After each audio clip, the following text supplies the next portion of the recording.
Hello everyone, my name is Anurag Pathak and once again welcome to my YouTube channel। बच्चों इस video lecture का हमारा topic है consumption of consumable item. Consumption of consumable item NPO chapter का second most important topic है और इस पर आपकी कमांड होनी ही चाहिए। बच्चों एनपीओ ऑर्गेनाइजेशन में बहुत सारे ऐसे आइटम्स होते हैं जो समय के साथ कंज्यूम होते रहते हैं। हमें क्या करना है, उन आइटम्स का कंजम्पशन कैलकुलेट करना है इन ए ईयर और उस कंजम्पशन को एज एन एक्सपेंसेस हमें इनकम एंड एक्सपेंडिचर अकाउंट में डेबिट साइड लिख देना है।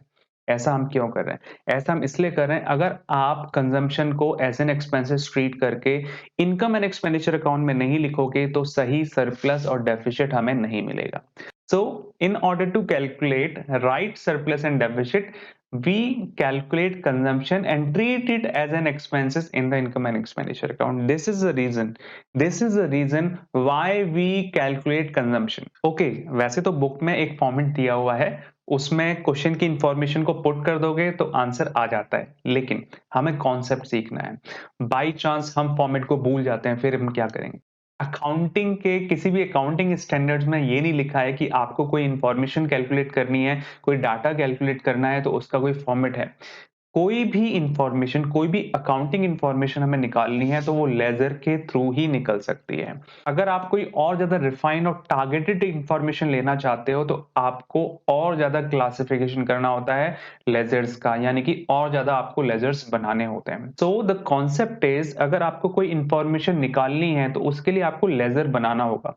अब यहाँ हो क्या रहा है, लेजर का जो इम्पैक्ट होता है वही इम्पैक्ट इस टेबल से हमें आ जाता है, लेकिन कॉन्सेप्ट है लेजर। हम यहाँ पे दोनों चीजें सीखेंगे, फॉर्मेट से भी सीखेंगे कैसे कैलकुलेशन करना है, लेकिन जो बेसिक कॉन्सेप्ट है वो है लेजर। लेजर बना के आप कैसे कैलकुलेशन करेंगे कंजम्पशन की, वही हमारा यहाँ पर मेन टॉपिक है। ओके, एनपीओ चैप्टर में 3 टाइप्स के कंज्यूमेबल आइटम्स दिए हुए हैं, जिसमें फर्स्ट है स्टेशनरी, मेडिसिन और स्पोर्ट्स मटेरियल। अगर कोई स्पोर्ट्स क्लब है तो उसमें स्पोर्ट्स मटेरियल होगा, वो टाइम के अकॉर्डिंग कंज्यूम हो जाएगा।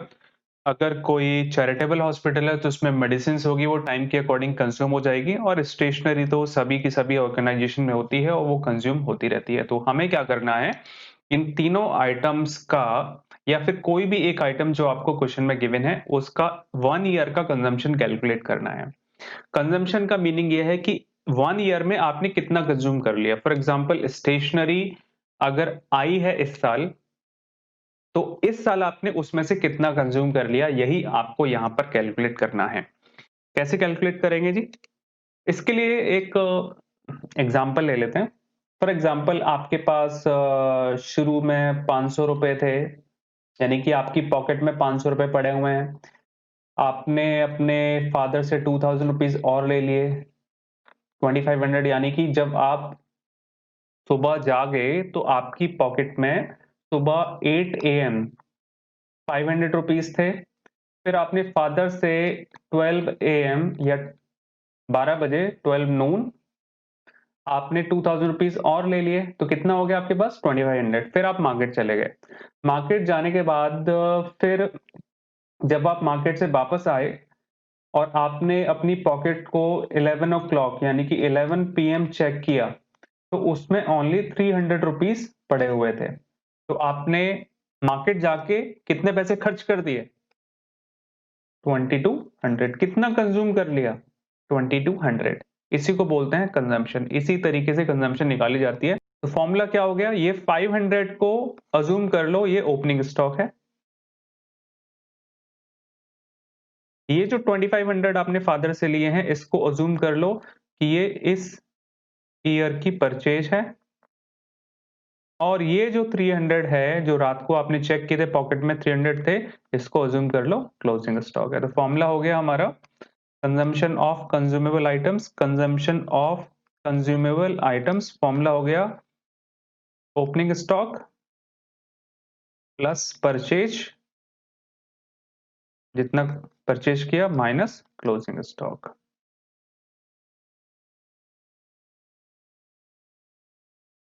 ये आपका फॉर्मूला हो गया जी।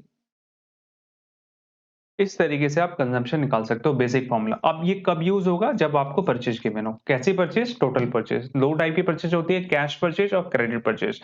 तो ये जो परचेज है, टोटल परचेज हो गई हमारी कैश प्लस क्रेडिट। अगर आपको क्वेश्चन में गिवन है कैश और क्रेडिट दोनों परचेज टोटल करके, ओनली सिंपल ये फॉर्मूला अप्लाई कर दो, आपका कंजम्पशन आ जाएगा। लेकिन ऐसा होता नहीं है, क्योंकि आसान क्वेश्चन तो आएगा नहीं ना। अब कंजम्पशन ऑफ कंज्यूमेबल आइटम्स की कैलकुलेशन के लिए मैंने इसको दो पार्ट्स में डिस्ट्रीब्यूट किया हुआ है। जब आपको टोटल परचेज गिवन है और जब आपको टोटल परचेज गिवन नहीं है। जब आपको टोटल परचेज गिवन है क्या करेंगे? जब आपको टोटल परचेज गिवन नहीं है, तब उस केस में आप क्या करोगे? तो ये हमारे दो टाइप हो गए। जब आपको टोटल परचेज गिवन है, कोई इश्यू ही नहीं है, सीधा आप ये फॉर्मूला अप्लाई कर दो। Opening stock plus purchase minus closing stock. और यहाँ पे परचेज का मैंने आपको पहले ही बता दिया था, कैसी परचेज होनी चाहिए? कैश प्लस क्रेडिट दोनों।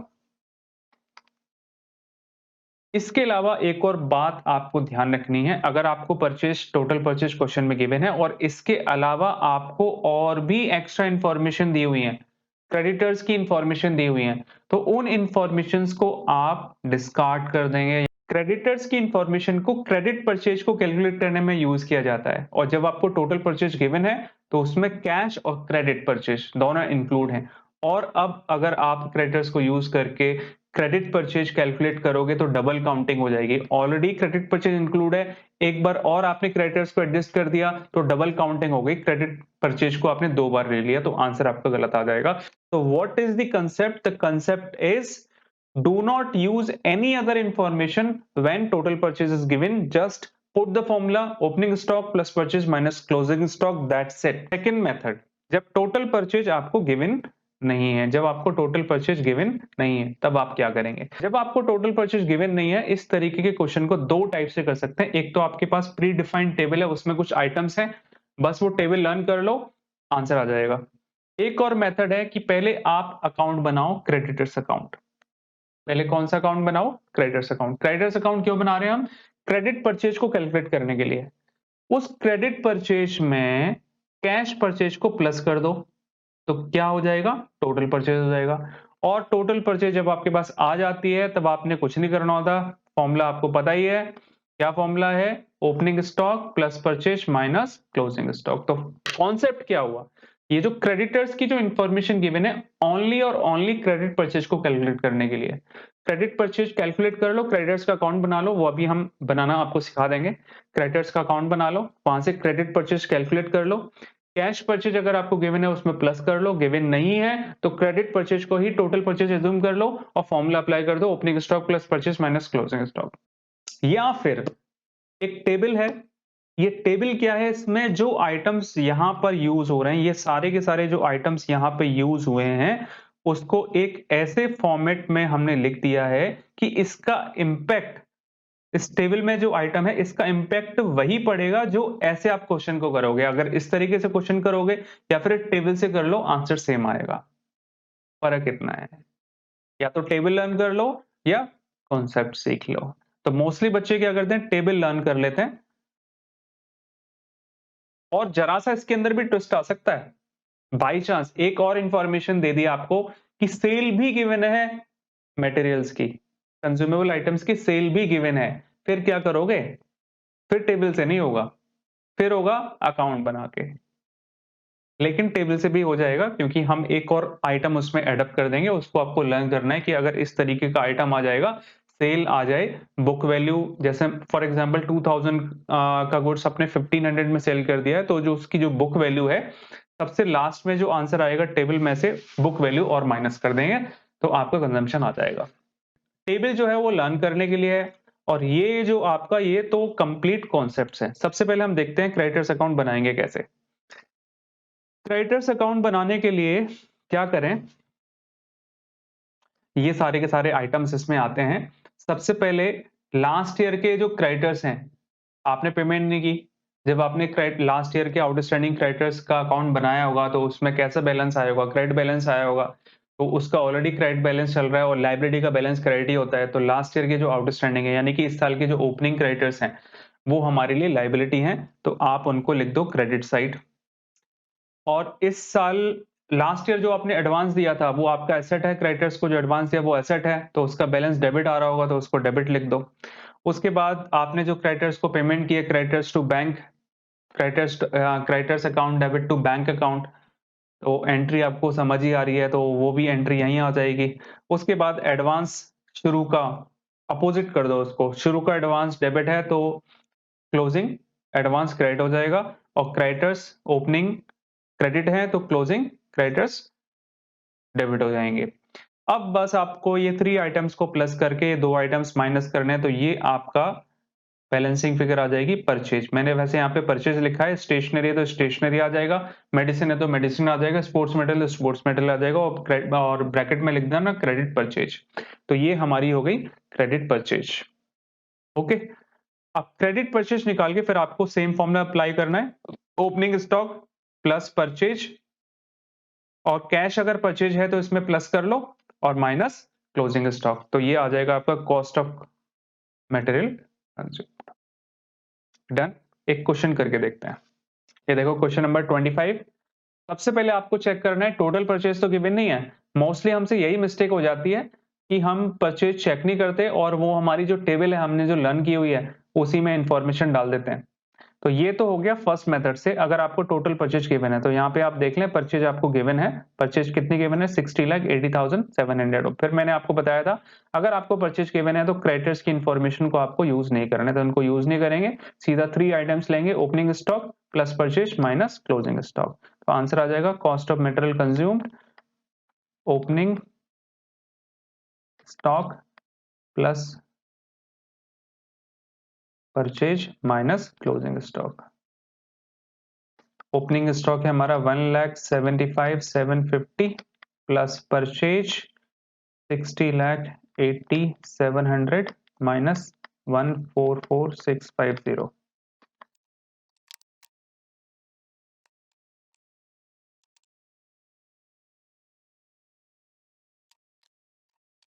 ये आंसर आ गया जी आपका कॉस्ट ऑफ मटेरियल कंज्यूम्ड। एक बार मैं आपको टेबल और बता देता हूं, टेबल से आप कैसे सॉल्व करेंगे जब आपको टोटल परचेज गिवन नहीं है, तो आप ये टेबल भी अप्लाई कर सकते हैं, तो आपका कंजम्पशन आ जाएगा। तो इसमें आपने क्या करना है, amount paid during the year top पे लिख देना है। यहाँ पर आपको एक बात ध्यान रखनी है, ये जो अमाउंट होगा अमाउंट पेड में क्रेडिटर्स को जो अमाउंट पे किया हुआ है वो, प्लस कैश परचेज के लिए जो अमाउंट पे किया गया है वो, दोनों को प्लस करके यहाँ पर आएगा। कभी कभी क्या होता है, लिखा है आपको अमाउंट पेड टू क्रेडिटर्स और कैश परचेज भी गिवन है, तो आप क्या करते हैं अमाउंट पेड टू क्रेडिटर्स को लिख देते हैं और क्वेश्चन को शुरू कर देते हैं और कैश परचेज पे ध्यान ही नहीं देते। तो पहले आप इसमें दोनों अमाउंट को प्लस कर लें, क्रेडिटर्स को जो अमाउंट पे किया हुआ है और कैश परचेज जो है, दोनों को प्लस करके amount paid during the year आएगा। यहाँ पर amount paid during the year है, amount paid during the year for creditors only नहीं है, टोटल अमाउंट क्रेडिटर्स और कैश। जब आपको ओनली क्रेडिटर्स को अमाउंट पे किया हुआ गिवन है तो आप उसी को ले लेते हैं, क्योंकि कैश परचेज तो गिवन ही नहीं है तो अमाउंट वही हो जाता है। तो आप एक बार क्वेश्चन को पूरा पढ़ लें, cash purchase plus amount paid to creditors दोनों को प्लस करके यहाँ पर लिख दें। फिर आपने क्या करना है, कैसे लर्न करेंगे आप इसको। सबसे पहले ओपनिंग स्टॉक का बता देता हूं, ओपनिंग स्टॉक इसी साल आप यूज करेंगे तो ये प्लस हो जाएगा, क्लोजिंग स्टॉक इस साल आप यूज नहीं करेंगे तो माइनस हो जाएगा। लास्ट ईयर जो आपको एडवांस पे किया था क्रेडिटर्स को, लास्ट ईयर जो आपने एडवांस पे किया था क्रेडिटर्स को वो इस साल का है, प्लस हो जाएगा। और इस साल के जो क्रेडिटर्स हैं आउटस्टैंडिंग वो इस ईयर के ही हैं, वो प्लस हो जाएंगे। और इस साल जो आपने एडवांस दिया है क्रेडिटर्स को वो इस साल का नहीं है, नेक्स्ट ईयर का है, माइनस हो जाएगा। और लास्ट ईयर के आउटस्टैंडिंग क्रेडिटर्स जो हैं वो इस साल के नहीं है, वो भी माइनस हो जाएंगे। इस तरीके से आप लर्न कर सकते हो। एक बार और रिवाइज कर लेते हैं। स्टॉक, ओपनिंग स्टॉक इस साल यूज करोगे plus, closing stock next year use करोगे माइनस। अब बात करते हैं आउटस्टैंडिंग क्रेडिटर्स की। इस साल के आउटस्टैंडिंग क्रेडिटर्स प्लस क्योंकि इस साल को बिलोंग करते हैं, लास्ट ईयर के आउटस्टैंडिंग क्रेडिटर्स माइनस क्योंकि वो लास्ट ईयर के हैं। अब बात करते हैं एडवांस की।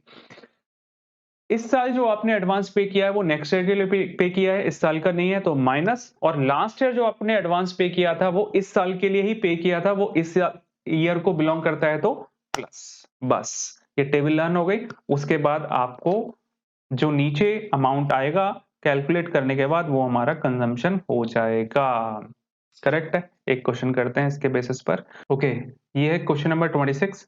इस क्वेश्चन नंबर 26 को हम दो मेथड से करेंगे, पहला टेबल से और दूसरा अकाउंट बना के, यानी कि पहले हम क्रेडिटर्स अकाउंट बनाएंगे, उसके बाद हम फॉर्मूला अप्लाई कर देंगे।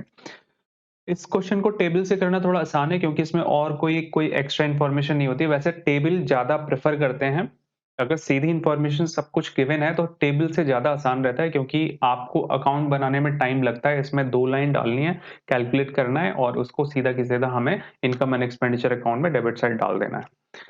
ओके, तो calculate amount of medicine consume during the year.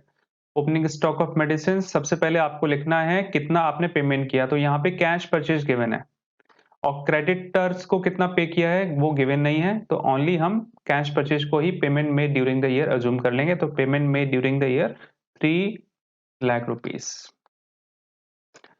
Add opening stock of medicine 1 lakh rupees और क्लोजिंग स्टॉक 1,50,000, ये लेस हो जाएगा। तो ओवरऑल इसका जो इम्पैक्ट आ रहा है वो 50,000 लेस आ रहा है। ओके, क्लोजिंग क्रेडिटर्स 1,30,000, ये ऐड हो जाएगा और ओपनिंग क्रेडिटर्स हमारे हो गए 90,000, ये लेस हो जाएगा, 90,000 लेस हो जाएगा। तो ओवरऑल इसका इम्पैक्ट आ रहा है 40,000 पॉजिटिव। इन दोनों को अगर देखेंगे आप तो 10,000 नेगेटिव इसका इम्पैक्ट आ रहा है, तो आंसर हमारा आ जाएगा 2,90,000। अब इसी को हम करते हैं अकाउंट बना के। सबसे पहले हमें क्रेडिटर्स अकाउंट बनाना होगा, काई के लिए बनाना होगा creditors account, credit purchase calculate करने के लिए। तो यहाँ पर आ गया ओपनिंग क्रेडिटर्स 90,000, क्लोजिंग क्रेडिटर्स 1,30,000। ये इन्फॉर्मेशन गिवन नहीं है, ये भी गिवन नहीं है और ये भी गिवन नहीं है, तो यहाँ पे बैलेंसिंग फिगर आएगी 40,000 जो क्रेडिट परचेज हमारी हो जाएगी। तो अब हमें कैलकुलेट करना है हमारी टोटल परचेज कितनी है। हमारी टोटल परचेज हो जाएगी 3 lakhs, कैश परचेज थी और ये 40,000, टोटल परचेज हो गई 3,40,000। अब आपने क्या करना है, फॉर्मूला अप्लाई कर देना है आपका कंजम्पशन का। Cost of material consumed is equal to opening stock plus total purchase, short में लिख रहा हूं, minus closing stock. Opening stock कितना था 90, सॉरी, ओपनिंग स्टॉक कितना था 1,150। ओपनिंग स्टॉक था 1 lakh plus total purchase 3,40,000 minus 1,50,000। Okay, तो 3,40,000 इन दोनों का जो इम्पैक्ट आ रहा है -50,000 आ रहा है, तो आंसर हो जाएगा हमारा 2,90,000 कॉस्ट ऑफ मटेरियल कंज्यूम्ड हो गया जी। इस तरीके से आप कैलकुलेट कर सकते हैं कॉस्ट ऑफ मटेरियल कंज्यूम्ड को। दो method, when total purchase is given or when total purchase is not given। Okay, इसके जितने सारे क्वेश्चंस हैं, इसके क्वेश्चंस हैं क्वेश्चन नंबर 25, 26, 27, 28, 29, 30, 31, 32, 33, 34। ये सारे के सारे क्वेश्चंस की इंडिविजुअल वीडियो बना के मैं डिस्क्रिप्शन में लिंक डाल दूंगा, वहां से इन सब के सॉल्यूशन देख सकते हैं और इन सारे के सारे क्वेश्चंस को दोनों ही मेथड से मैं सॉल्व करूंगा, तो आपको बेटर आइडिया हो जाएगा कि कैसे क्वेश्चन सॉल्व होते हैं। Thank you very much for watching this video.